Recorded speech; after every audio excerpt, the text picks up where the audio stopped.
হাই friends, কি খবৰ আপোনালোকৰ? আশা কৰোঁ আপোনালোকৰ খবৰ নিশ্চয় ভাল। আজি নেমুৰ আচাৰৰ এটা ৰেচিপি বনাবলৈ লৈছোঁ। প্ৰথমে মই নেমুকেইটা ভালদৰে ধুই ল'লোঁ। ধুই লোৱাৰ পিছত এতিয়া মই অলপ সময়ৰ কাৰণে ৰ'দত দি ৰাখিছোঁ। আৰু এতিয়া কেঁচা জলকীয়াকেইটা আৰু আদা ধুই লৈ ৰ'দত দিছোঁ। নেমুকেইটা ধুই শুকোৱাৰ লগে লগে মই এতিয়া বাকলি গুচাইছোঁ।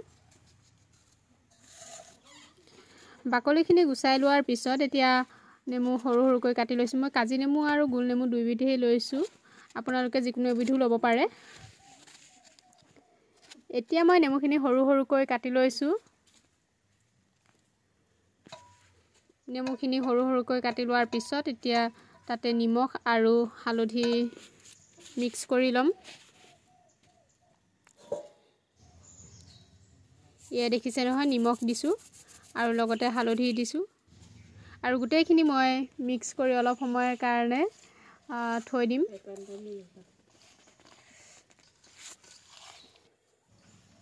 এখন ঢাকনেৰে মই অলপ সময়ৰ কাৰণে ঢাকি ৰাখিছোঁ।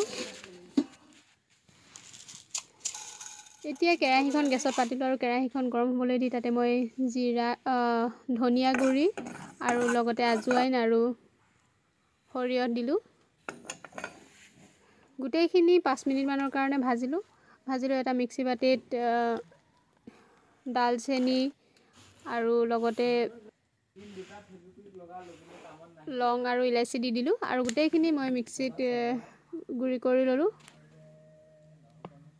এতিয়া সেই একেখন কেৰাহীতে মই তেল দি দিছোঁ আৰু তেলখিনি মই ভালদৰে গৰম হ'বলৈ দিছোঁ। তেলখিনি গৰম হোৱাৰ লগে লগে তাতে আদা দি দিলোঁ আৰু লগতে জলকীয়া দি দিলোঁ, কেঁচা জলকীয়া। 5 মিনিটমানৰ কাৰণে মই ভাজি লৈছোঁ আৰু তাতে এতিয়া ৰেড চিলি, জিৰা গুড়ি, ধনিয়াৰ গুড়ি দি দিছোঁ আৰু গোটেইখিনি অকণমান ভাজি লৈছোঁ। এতিয়া মই তাতে নেমুখিনি দি দিলোঁ। নেমুখিনি দিয়াৰ পিছত মিক্স হ'বৰ কাৰণে মই লৰাই আছোঁ আৰু গেছটো ল' ফ্লেম কৰিছোঁ। এতিয়া মই মছলাৰ গুড়িখিনি দি দিলোঁ আৰু 5 মিনিটমানৰ কাৰণে মই এনেদৰে লৰাই থাকিলোঁ। এয়া দেখিছে নহয়, আমাৰ আচাৰ ৰেডি হৈ গ'ল। অতি সহজ পদ্ধতিৰে এনেদৰে বনাব পাৰি।